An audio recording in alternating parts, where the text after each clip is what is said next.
आज आपण Tuljapur police station येथे तक्रार केलेली आहे. नेमका काय झालं होतं प्रकरण आणि नेमका काय विषय?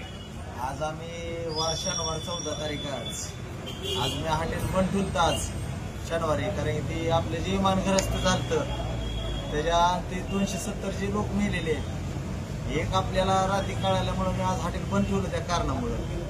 त्या हॉटेल कारणामुळे बंद ठेवल्यामुळं आज आम्ही घरी गेलो. आमचं साई हॉटेल आहे खाली, तिथं गेल्यानंतर आज जेवण बसल्यानंतर परत आज अजून दोघा जणांनी येऊन तोडफोड अजून चालू केली आज. मग आम्हाला जात जाता एक मोटरसायकल फोन आला की मला जावा तोडफोड अजून चालू केलेले. आज बी अजून 6 बॅनर फोडले माझे. मग अजून जीव मारण्याची धमकी चालू आहे आमच्यापाशीच का की हॉटेल भाग्यश्रीला का दिसायला लागला. कष्ट करून पुढं चालल्यामुळं या कशामुळं ते आम्हाला काय कळा नाही. आमची एक मागणी यांच्यावर कठोर कारवाई करून केस तरी केलेले घेतलेले आणि आपण फोन लावलेला पोलीस गाडी आलेली. पोलिसाचं भरपूर सहकार्य झालेलं आहे, त्यात काही नाही. आपलं फोन लावलेलं गाडी आलेले आरोपी आणलेले आरोपी घेऊन आलेले, त्याचं काही नाही. साथ दिलेले पोलिसांनी आपल्याला. पण असं का व्हायला लागलं म्हणून कठोर कारवाई करून त्यांना चांगली शिक्षा द्यावी हीच मागणी. आणि परिषदेनं आमच्यावर लक्ष ठेवून राहावं. आज आमच्या जीवाला धोका निर्माण झालेलाच आहे.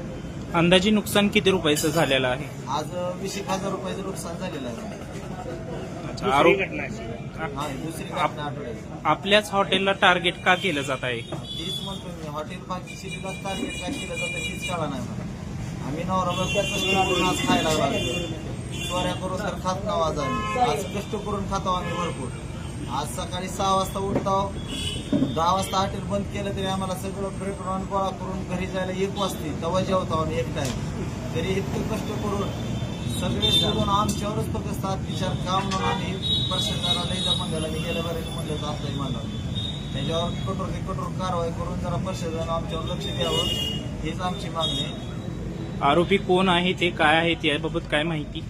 आरोपी आज पकडून दिले, रेड हँड पकडले. कॅमेऱ्यात दिसले तिथंच होते आरोपी, तिथं शिंदत होते. कुठले आहेत काय आरोपी काय माहिती? एक तुळजापूरचा आहे म्हणते आणि एक बाहेरचं कोणचं आहे माहिती.